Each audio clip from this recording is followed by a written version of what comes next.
Shalom, tentu kita bersyukur bersama karena kita boleh ada lagi sampai di hari yang ketujuh ini. Ini semua tentu karena kemurahan Tuhan dalam kehidupan kita. Kita sehat, kita kuat, kita penuh sukacita, boleh menikmati akan berkat-berkat yang Tuhan sudah berikan di dalam kehidupan kita. Kita akan tetap berdoa, bergumul bersama dalam tugas panggilan kita, secara khusus di KGPM Sidang Tesalonika. Biarlah apapun tantangan yang dihadapi ke depan, tetap kita diberikan kekuatan, kemampuan untuk menjalankan tugas dan tanggung jawab pelayanan. Kita akan sama-sama mendengarkan firman Tuhan, juga kita akan sama-sama berdoa, bermohon kepada Tuhan. Baiklah, kita akan membaca, merenungkan firman Tuhan pada saat ini. Namun sebelumnya kita akan berdoa. Mari berdoa. Bapa, dalam nama Tuhan Yesus, kami bersyukur untuk kesempatan yang istimewa ini, di mana kami akan sama-sama berdoa. Kami sama-sama akan mendengarkan firman-Mu Tuhan. Banyak hal yang harus kami harapkan dari Tuhan untuk tugas tanggung jawab pelayanan di gereja kami. Untuk itu kami butuh firman-Mu. Kami butuh Roh Kudus yang akan menuntun kami pada setiap kehendak-Mu dalam kami menjalankan tugas panggilan sebagai pelayan-pelayan-Mu. Berfirmanlah Tuhan, karena kami sudah siap untuk mendengarkannya. Kami sudah siap untuk merenungkannya, dan kami sudah siap untuk memberlakukan firman-Mu. Di dalam nama Tuhan Yesus Kristus yang adalah firman yang hidup. Haleluya. Amin. Baiklah, mari kita akan sama-sama lebih dahulu membaca akan satu bagian firman Tuhan yang pada kesempatan ini saya ambil di Perjanjian Lama, tepatnya dalam Keluaran 5. Kita akan baca mulai ayat 1 sampai dengan 6. Kita mulai. Demikian firman Tuhan. Kemudian Musa dan Harun pergi menghadap Firaun, lalu berkata kepadanya, "Beginilah firman Tuhan Allah Israel, biarkanlah umatku pergi untuk mengadakan perayaan bagiku di padang gurun." Tetapi Firaun berkata, "Siapakah Tuhan itu yang harus kudengarkan firman-Nya untuk membiarkan orang Israel pergi?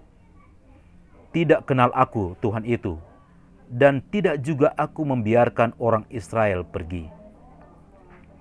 Lalu kata mereka, "Allah orang Ibrani telah menemui kami. Izinkanlah kiranya kami pergi ke padang gurun 3 hari perjalanan jauhnya untuk mempersembahkan korban kepada Tuhan Allah kami, supaya jangan nanti mendatangkan kepada kami penyakit sampar atau pedang." Tetapi Raja Mesir berkata kepada mereka, "Musa dan Harun, mengapakah kamu bawa-bawa bangsa ini melalaikan pekerjaannya? Pergilah melakukan pekerjaanmu." Lalu kata Firaun, "Lihat, sekarang telah terlalu banyak bangsamu di negeri ini. Masakan kamu hendak menghentikan mereka dari kerja paksanya?" Pada hari itu juga Firaun memerintahkan kepada pengerah-pengerah bangsa itu dan kepada mandur-mandur mereka sendiri. Ayat 20 dan 21, firman Tuhan bilang begini, "Pada waktu mereka meninggalkan Firaun, berjumpalah mereka dengan Musa dan Harun yang sedang menantikan mereka. Lalu mereka berkata kepada keduanya, 'Kiranya Tuhan memperhatikan perbuatanmu dan menghukumkan kamu, karena kamu telah membusukkan nama kami kepada Firaun dan hamba-hambanya, dan dengan demikian kamu telah memberikan pisau kepada mereka untuk membunuh kami.'" Shalom, kita sudah sama-sama membaca satu bagian firman Tuhan. Di sini kita melihat bagaimana perjalanan pelayanan dari Musa dan Harun. Mereka ternyata mengalami satu pergumulan yang sangat berat ketika mereka berusaha untuk memperhatikan umatnya sendiri. Di sini terjadi satu hal yang di luar dugaan daripada Musa dan Harun, bahwa bangsa Israel sendiri akhirnya mengutuk Musa dan Harun. Nah, saudara-saudara yang dikasihi Tuhan Yesus Kristus, ternyata dalam pelayanan seringkali kita berpikir bahwa kita tidak akan mengalami tantangan.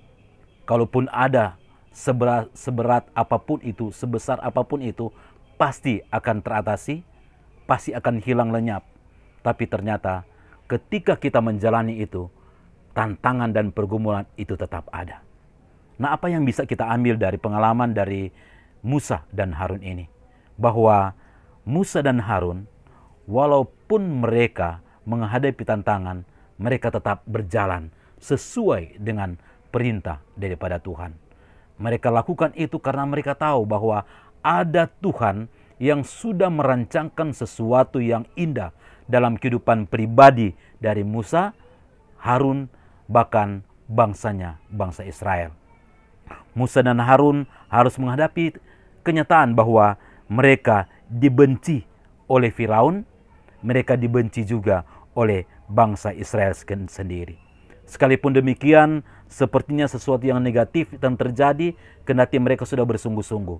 Tetapi kembali mereka melihat bahwa ini bukan sesuatu yang menghambat mereka untuk tetap maju. Pelayanan memang butuh perjuangan. Dan ketika kita pegang komitmen itu bahwa kita pasti menang, maka kita butuh Tuhan. Kita butuh Roh Kudus yang akan menuntun kita untuk melewati proses-proses itu sendiri. Dan ketika kita dituntun oleh kuasa Roh Kudus, maka proses demi proses akan kita lewati, dan ada satu jaminan bahwa tujuan kita, yaitu tujuan pekabaran Injil, akan tercapai. Seperti juga dalam perjanjian baru yang kita bisa lihat bahwa kita ternyata melihat murid-murid dari Tuhan Yesus pun tidak lepas dari tantangan yang mereka hadapi. Mungkin kita sementara bertanya bahwa apakah kita ini sebagai hamba-hamba Tuhan mampu tidak untuk melewati tantangan dan pergumulan? Pengalaman dari Musa dan Harun menjadi suatu pengalaman yang luar biasa. Mereka tahu bahwa mereka sudah taat, tapi apakah ketaatan itu membuahkan perlawanan sendiri terhadap diri kita sendiri dan kita mau mundur? Tentunya jawabannya tidak. Demikian juga murid-murid dari Tuhan Yesus Kristus. Kendati mereka bersama-sama dengan Tuhan Yesus, tapi juga mereka harus berhadapan dengan tantangan itu sendiri. Kita lihat contohnya Rasul Paulus dalam 2 Korintus 11 ayat 23 sampai dengan 30. Kita bisa lihat di sana bahwa Rasul Paulus punya tantangan yang sangat luar biasa yang dihadapi. Namun, belajar dari pengalaman Rasul Paulus itu sendiri, bahwa pertama, penderitaan itu seharusnya tidak akan pernah menggagalkan fokus pelayanan kita. Tantangan, penderitaan tidak mengurangi fokus kita untuk melayani orang lain. Nah, saudara-saudara yang dikasihi Tuhan, dari pengalaman Paulus ini, dia walaupun dalam penderitaan, dia tetap berupaya untuk memberi waktunya, untuk memberi pikirannya, segala kekuatannya untuk jemaat yang dia layani. Demikian juga direfleksikan dalam kehidupan kita. Walaupun mungkin kita dalam kekurangan, marilah kita belajar untuk melihat orang yang juga dalam kekurangan. Mungkin juga kita dalam kelemahan tubuh, kita belajar dari Rasul Paulus ini. Kita juga harus memperhatikan orang yang juga dalam kekurangan dan dalam penderitaan sakit, dalam kelemahan. Di sini Rasul Paulus mengajarkan bahwa kita tetap fokus walaupun kita harus menghadapi pergumulan dan tantangan. Dan yang kedua, mari kita harus bangga dengan penderitaan itu sendiri. Rasul Paulus mengajarkan kepada kita bahwa tadinya dia bangga dengan kemampuannya dia untuk melayani Tuhan, dengan pengorbanannya dia bangga.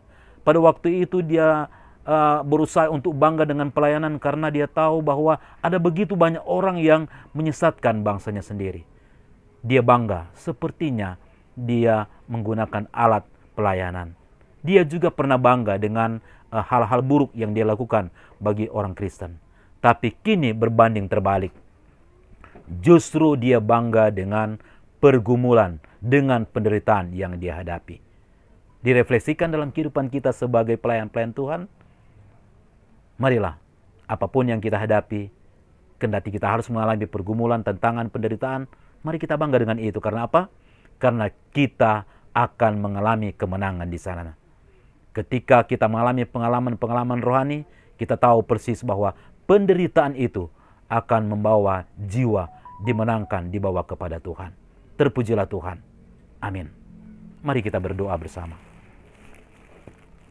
Bapa, dalam nama Tuhan Yesus, kami bersyukur untuk firman-Mu, firman-Mu yang sudah menguatkan kami, meneguhkan kami bahwa apapun yang kami hadapi, seberat apapun, itu tidak akan pernah mengurangi fokus kami pada tanggung jawab pelayanan. Bahkan kami bangga Tuhan dengan penderitaan yang harus kami hadapi ketika kita melakukan tanggung jawab pelayanan itu sendiri. Pada kesempatan ini Bapak, kami berdoa bersama untuk gereja kami yang juga dalam tugas tanggung jawab pelayanan. Memberkati Bapak, BPS PMS-nya Tuhan, Ketua BPS Penatua Dr. Sony Pasuk, Ketua PMS Bapak Gembala James Rumagit MTH, dan seluruh majelis yang ada, bahkan jemaat-Mu Tuhan. Biarlah kami sehati, sepikir, seroh, kami menjalankan tugas tanggung jawab pelayanan. Kendati kami harus berhadapan dengan pergumulan dan tantangan, terlebih di situasi sekarang ini Tuhan, biarlah ini menguatkan kami bahwa kami harus tetap maju, menjalankan misi penyelamatan itu sendiri. Terpujilah Engkau Bapa, memberkati kami, anak-anak muda Tuhan. Biarlah dengan semangat mudanya Tuhan, mereka menjadi alat Tuhan yang Tuhan pakai untuk pelebaran kerajaan-Mu. Terpujilah Engkau Bapa. Ini doa kami, ini syukur kami yang kami bawa dalam nama Tuhan Yesus Kristus. Haleluya. Amin. Shalom. Tuhan memberkati.